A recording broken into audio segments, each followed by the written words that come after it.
வணக்கம். இன்றைய முக்கிய செய்திகள். சென்னையில் நாளை முதல் 17ஆம் தேதி வரை சென்னை சங்கமம் நிகழ்ச்சி நடைபெற உள்ளதாக தெரிவிக்கப்பட்டுள்ளது. மேற்கண்ட இந்த கிரிப்டோ கரன்சி இணையதளங்கள் இந்தியாவில் தடை செய்யப்பட்டுள்ளது. காரைக்காலில் கார்னிவல் திருவிழா நாளை முதல் தொடங்கி 17ஆம் தேதி வரை நடைபெற உள்ளது.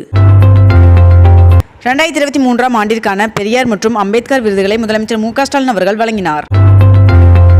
வருகின்ற ஜனவரி 27ஆம் தேதிக்குள் வெள்ள நிவாரணம் வழங்க அமித்ஷா அவர்கள் உறுதியளித்துள்ளதாக MP TR பாலு அவர்கள் தெரிவித்துள்ளார். சென்னையிலிருந்து அயோத்திக்கு அடுத்த வாரம் முதல் விமான சேவை தொடங்கப்பட உள்ளதாக சென்னை விமான நிலைய நிர்வாகம் தகவல் தெரிவித்துள்ளது. அமைச்சர் உதயநிதி ஸ்டாலின் அவர்களுக்கு துணை முதல்வர் பதவியை அளிக்கப்படுவதாக வெளியான தகவல் வதந்தி என்று முதலமைச்சர் மு க ஸ்டாலின் அவர்கள் தெரிவித்துள்ளார். இந்தியா கூட்டணி தலைவராக மல்லிகார்ஜுன் கார்கே அவர்கள் தேர்வு செய்யப்பட்டுள்ளார். திருப்பதி ஏழுமலையான் சுவாமி கோவிலில் சுப்பிரபாத சேவை ஜனவரி 15ஆம் தேதி முதல் மீண்டும் தொடங்க உள்ளதாக தேவஸ்தானம் தெரிவித்துள்ளது.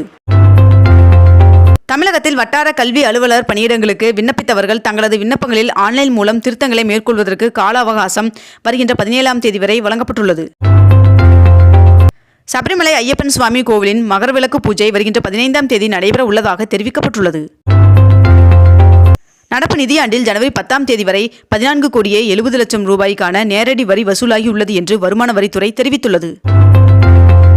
கூட்டுறவு வங்கிகளின் சங்கங்களில் இருந்து நகைகள் மற்றும் சிறுதொழில் கடனுக்கான உச்சவரம்பு அதிகரிக்கப்பட்டுள்ளது. அதன்படி தற்பொழுது நகைக்கடன் வழங்குவதற்கான உச்சவரம்பு 20 லட்சத்திலிருந்து 30 லட்சமாகவும் மேலும் சம்பள கடனை பெறுவதற்கு 7 லட்சத்திலிருந்து 15 லட்சமாகவும் உயர்த்தப்பட்டுள்ளது.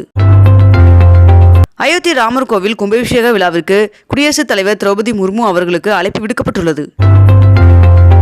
டெல்லி முதலமைச்சர் கெஜ்ரிவால் அவர்களுக்கு 4வது முறையாக தற்பொழுது சம்மன் அனுப்பப்பட்டுள்ளது.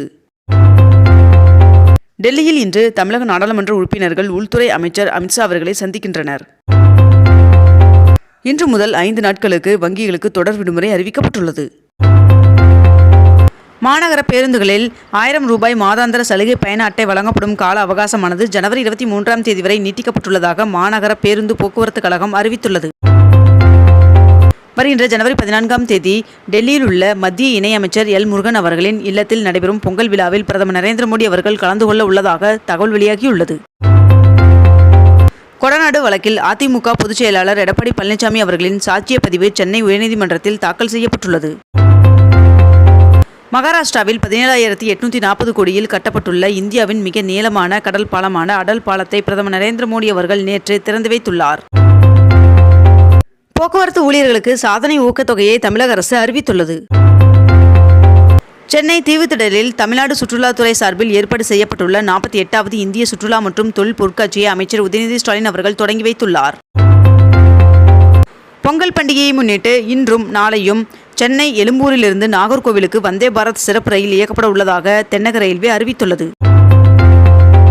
லோக்சபா தேர்தலுக்கான தொகுதி பங்கீடு உள்ளிட்டவை தொடர்பாக இந்தியா கூட்டணியின் தலைவர்கள் இன்று வீடியோ கான்பரன்ஸ் மூலமாக ஆலோசனை நடத்த உள்ளனர்.